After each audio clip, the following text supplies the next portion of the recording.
কিছুক্ষণ আগে, ঘন্টা দুই আড়াইক আগে, বাংলাদেশে ঢাকায় একটি অত্যন্ত দুঃখজনক এবং জঘন্য একটি ঘটনা ঘটেছে। ইনকালাব মঞ্চের নেতা জনাব ওসমান হাদি, তাকে গুলি করা হয়েছে, তার উপরে গুলিবর্ষণ করা হয়েছে। আমরা কিছুদিন আগে দেখেছি চট্টগ্রামে একইভাবে আমাদের আরেক প্রার্থীকে গুলি করা হয়েছিল। প্রিয় ভাই বোনেরা, প্রথমেই আমি এই ঘটনার জন্য তীব্র ঘৃণা এবং প্রতিবাদ জানাচ্ছি। আমাদের উচিত হবে সারা বাংলাদেশে গণতন্ত্রের পক্ষে যত মানুষ আছে প্রত্যেকটি মানুষের উচিত হবে এই ঘটনার তীব্র প্রতিবাদ এবং ঘৃণা জানানোর। আসো, আমাদের আজকের এই অনুষ্ঠান থেকে আমরা এই ঘটনার প্রতি তীব্র ঘৃণা এবং প্রতিবাদ জানাই এবং একই সাথে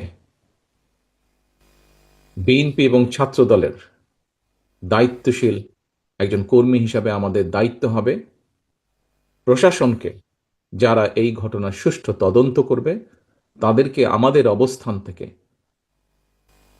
সহযোগিতা করার কোনো স্কোপ সুযোগ যদি থাকে, আমরা আমাদের সর্বোচ্চ সহযোগিতা করব, যাতে করে তারা প্রকৃত যে দোষী ব্যক্তি তাদেরকে খুঁজে বের করে দেশের আইন অনুযায়ী তাদেরকে শাস্তি প্রদান করতে পারে। প্রিয় ভাই বোনেরা, দেশ একটা অত্যন্ত সংকটের ভিতর দিয়ে যাচ্ছে। আমরা দেখেছি গত এক বছরে বিভিন্ন সময় বিভিন্ন ব্যক্তি, বিভিন্ন সংগঠনের সদস্যরা হুমকি দিয়েছে প্রকাশ্যে যে প্রত্যাশিত নির্বাচন আগামী ফেব্রুয়ারি মাসে, সে নির্বাচনকে তারা হতে দেবে না, বাধাগ্রস্ত করবে। প্রকাশ্যে হুমকি দিয়েছে। একটি দল, গোষ্ঠী বা কিছু ব্যক্তি এই দেশকে, দেশের মানুষের শান্তি, স্থিতিশীলতা বিনষ্টের জন্য উঠে পড়ে লেগেছে। এবং এই কারণেই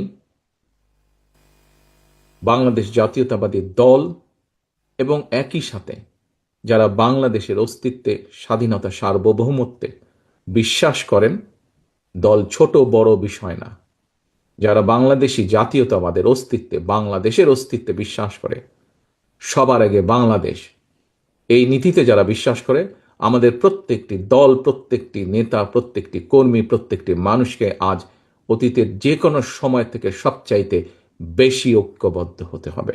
কারণ যারা এই দেশের স্বাধীনতাকে ধ্বংস করতে চায়, এই দেশের সার্বভৌমত্বকে ধ্বংস করে এই দেশের স্থিতিশীলতাকে ধ্বংস করতে চায়, তারা তাদের ষড়যন্ত্র যে শুরু করে দিয়েছে, আজকে ওসমান হাদির ঘটনা দিয়ে তা প্রমাণিত হয়। আমরা বিভ্রান্তি ছড়ানো থেকে প্রত্যেককে বিরত থাকতে হবে। কেউ যাতে কোনো বিভ্রান্তি ছড়ানোর সুযোগ না পায়, সেই ব্যাপারে আমাদেরকে সচেতন থাকতে হবে। এবং একই সাথে তদন্তের স্বার্থে যারা তদন্ত করবে, সত্যিকার অপরাধীকে যারা ধরবে, আমাদের অবস্থান থেকে যতটুকু সম্ভব আমরা সর্বোচ্চ সহযোগিতা করব। আজকের অনুষ্ঠানে আমার বক্তব্যের প্রথম অংশ এটি। আমাদেরকে প্রতিবাদ গড়ে তুলতে হবে এবং যে কোনো মূল্যে অন্যায়ের বিরুদ্ধে প্রতিবাদ গড়ে তুলতে হবে, যে কোনো অন্যায়ের বিরুদ্ধে এবং যে কোনো মূল্যে এই দেশের মানুষ যাতে করে তাদের হারানো গণতান্ত্রিক অধিকার ফিরে পেতে পারে, তার জন্য আমাদেরকে সদা সর্বদা সচেষ্ট এবং সতর্ক থাকতে হবে।